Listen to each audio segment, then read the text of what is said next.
Her følger en kort gennemgang af, hvordan man udsender en pressemeddelelse via Press2Go PRM. Man klikker på opret og vælger pressemeddelelse. Men i det her tilfælde har jeg allerede forberedt en pressemeddelelse med lidt indhold i, som jeg har gemt som udkast i arkivet. Så jeg klikker her på pressemeddelelse arkiv, op her og redigere. Og så er jeg i samme formular, som hvis jeg skulle bygge en ny pressemeddelelse.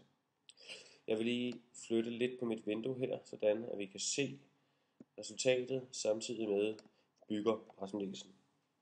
Herude til højre har jeg en allerede udsendt pressemeddelelse fra Odense Kommune, hvor vi kan se, hvordan indholdet bliver vist i skabelonen. Første step i udsendelse af en pressemeddelelse er at vælge modtager. Vi har tidligere bygget medielister, som passer til de pressemeddelelser, vi skal sende ud, og her kunne det være lokalaviser i Køge eller noget andet. Vi har også en række kontakter, vi selv har tilføjet systemet.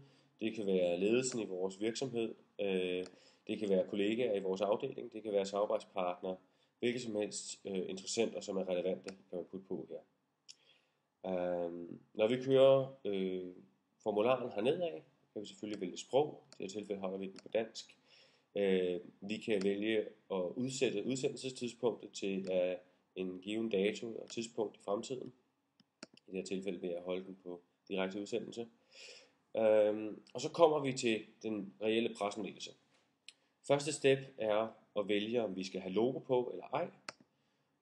Logoet ligger, og logoer og alle mulige andre filer administreres via et filarkiv i Press2Go, hvor man kan uploade sine egne filer til fra sin egen computer. Jeg har lagt et par stykker klar allerede. Her er et fantastisk billede af vores allesammens helt Dr. Phil og et Press2Go logo. Hvis jeg ønsker at putte logo på, så dobbeltklikker jeg her på, og så er det hæftet på pressemeddelelsen. Næste step er at indsætte indholdet af pressemeddelelsen, teksten. Jeg har lagt overskriften ind her. Som I kan se, bliver den vist herude. Så man skal ikke tænke på design og typografi osv. Alt det bliver lagt og prækonfigureret via skabelonen. Herude ligger Odense Kommunes logo fast i skabelonen. Jeg putter mit resume ind, som selvfølgelig kommer til at se sådan her ud herude. Og brødtekst og så videre bliver typisk først vist bag ved det link, der er her i pressemeddelelsen. Men derfor skal det selvfølgelig ind i systemet alligevel.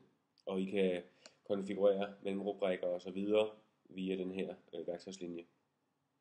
Til sidst kommer vedhæftede billeder, rapporter, filer osv. Fungerer via samme filarkiv som logoerne. I kan oprette undermapper og så videre, som I ønsker herude, og gemme filerne i. Og her putter vi bare det førnævnte billede på som vedhæftning. Sidste punkt er kontaktinformationen. Hvor kan journalisterne henvende sig for at få mere at vide om denne her pressemeddelelse, den her historie. Og her er en række kontaktpersoner i Odense Kommune, man kan tage fat i. Når alt det her er gennemkørt, så er det bare at trykke se pressemeddelelse. Når man trykker se pressemeddelelse, så ryger man til et preview, hvor man kan se, nu har jeg ikke samme skabelon sat op som herovre til højre i Odense Kommune. Så derfor er det en standardskabelon, der bliver vist her, men her viser den, hvordan vil denne her pressemeddelelse blive vist hos modtagerne. Altså, så man lige kan tjekke, om det ser rigtigt ud, og hvis det gør det, så er man klar til at trykke send, eller gå tilbage og trykke redigere.